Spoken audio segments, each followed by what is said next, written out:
Issiqxonaga ko'chatlar qachon ekilgan aka? Issiqxonaga 24-25 yanvar kunlari Ekilgan. issiqxonaga ekilgan. Aprelda oxirida, shu 20-25-larda qish terim jarayoni boshlangan. Ildiz sistema juda ham kuchli gibrid. Bemalol bu o'sishi va o'sha hosillarni ta'minlab berishga bemalol kuchi yetadi. Haqiqatda misol uchun kasalliklarga, ko'rkirut nimalarga juda chidamli. Oziqlantirishdan shu yoshligidan asosan shu yoshligida 1-2 folli kislotalar, shunaqa gummin kislotalar shulardan berildi. Etalon, Grazon, Borza uchala gibridni ham ekib ko'ribsiz. Shu gibridlar haqida o'zingizni bir qisqacha fikringiz. Haqiqatda sortlar bir-biridan kuchli.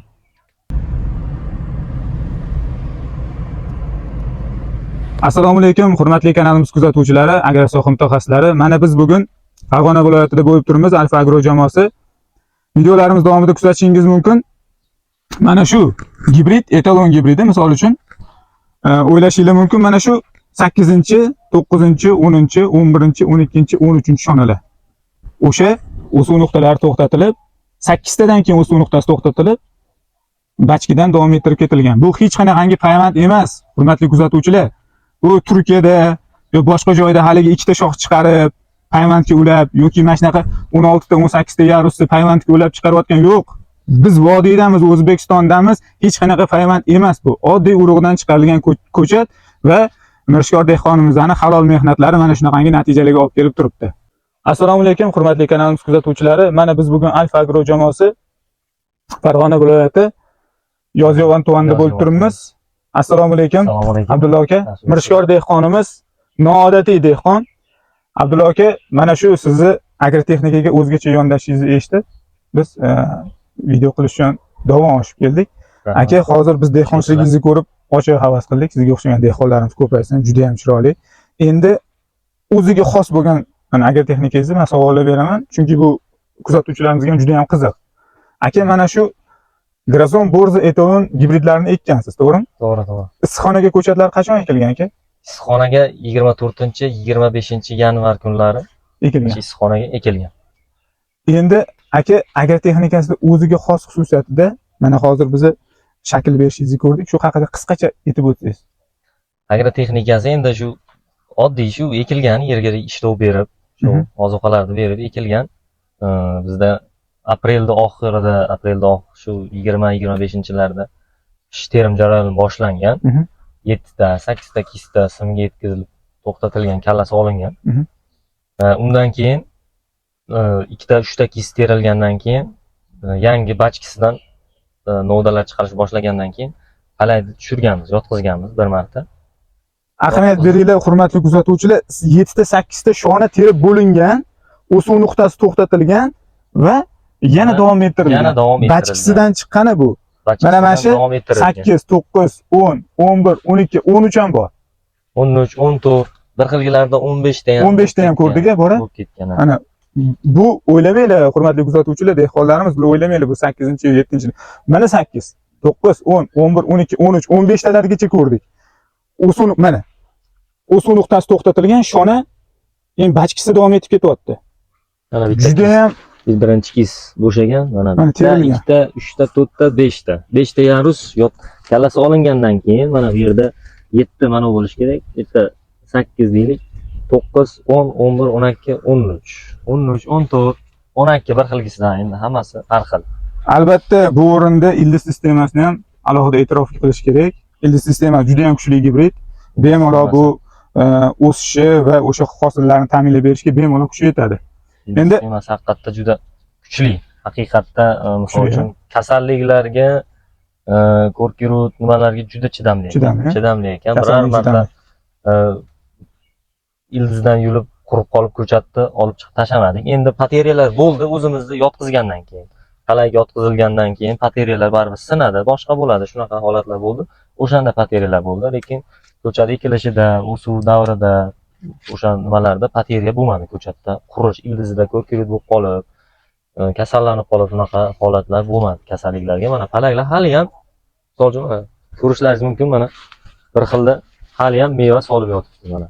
Bir xilda chiroyli bo'lib kelib qoldi mana. Menimcha yaqinda teriman qilgansizlar buni Abdulla aka. 3 kun oldin buni kecha qizilga ham terishgan. 3 kun oldin xamakka ham sotganmiz buni. Hali eksport. nimasiga, ko'p eksport holatiga, qilishga. ko'p holatiga. Endi qarang, mana shu o'rinda bir qiziq savol tug'iladi. Tovarli xususiyatini mana aytyapsiz. Eksportga ketyapti. Eksportga ketyapti, ichki bozorga sotilyapti. Albatta buni tovarli xususiyati, qattiqligi, rangi, kipriklari, shu haqida ham gapirib o'tsangiz, shakli misol uchun. Bozor suvi endi bizniki asosan ichki qizil holatiga ichki bozorga sotildi. Juda chiroyli. Chiroyli. Jihatda chiroyli. Mana hozir ko'rishlaringiz ham mumkin. Kipriklari katta, kipriklari juda chiroyli, meva shakli dumaloq.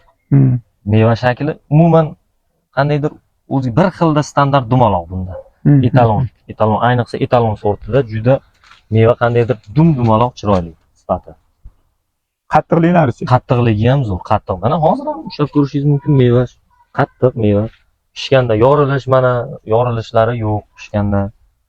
Endi qattiqligidan. boya gaplashib o'tganimizda oziqlantirish tartibida nimalar bo'ldi? Asosan nimalar bilan oziqlantirdingiz va qanchalik ko'p yoki kam oziqlantirdingiz? Oziqlantirishdan shu yoshligidan asosan shu yoshligida bir ikki fulvi kislotalar, shunaqa gumi kislotalar shulardan berildi. Keyin meva kirgandan keyin asosan kaliyli o'g'itlardan juda ko'p berilmadi omilining. O'zi gibridning juda xususiyati palak baquvvat, ildiz sistemasi kuchliligining hisobiga palagi baquvvat bo'lib ketar ekanda, ozuqadan sal ozroq foydalandik. Nihoyatda biz endi sharoitda katta miqdorda berilmadi. Katta miqdorda berilsa, juda ham palak kattalashib qiyinchilik tug'diradi biz endi Tiflisimizni sharoitdan kelib chiqqan holda. Past xonamiz mana ko'rishingiz mumkin. Juda zamonaviy emas.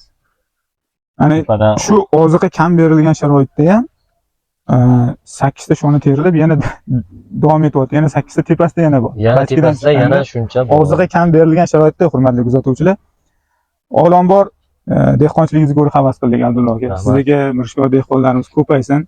Endi shu o'rinda etalon, grazon, borza uchala gibridni ham eshitib ko'ribsiz. Shu gibridlar haqida o'zingizni bir qisqacha fikringiz, qanaqa sizda taassurot qoldirdi va dehqonlarimizga qanaqa bir tavsiyalaringiz bor? Mana shu Alfa Agro jamoasi taqdim etgan gibridlar haqida. Tavsiyalar endi dehqonchilik endi hamma endi mehnatiga yarasha deb o'ylayman endi, lekin haqiqatda sortlar bir-biridan kuchli. Bir-biridan kuchli endi bizga uchalasi ham ma'qul sortlarni. Grazon, borza, etalon. Grazon, borza, etalon deyarli hammasini mevasini shunday uzib olib chiqilsa, birov farqini bilmaydi bu sortlar. Qaysi borza, qaysi grazon, qaysi etalon.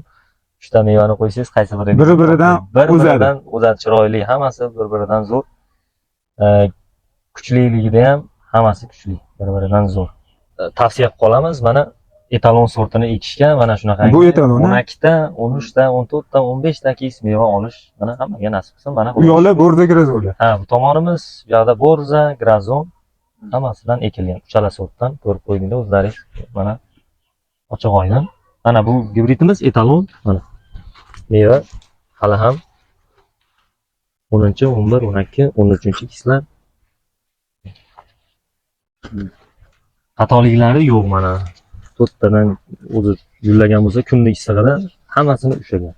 Ushlagan mana 5 ta, 4 ta, 5 ta ushlab yetiltirib beryapti hali ham. Sizga o'xshagan dehqonlarimiz ko'paysin Abdulla aka. Rahmat. Salomat bo'ling. Ishlaringizga rivoj. Kelasi yil endi albatta birinchi o'ringa. Xudo xolasa harakat qilamiz. Salomat bo'ling. Xudo xolasa.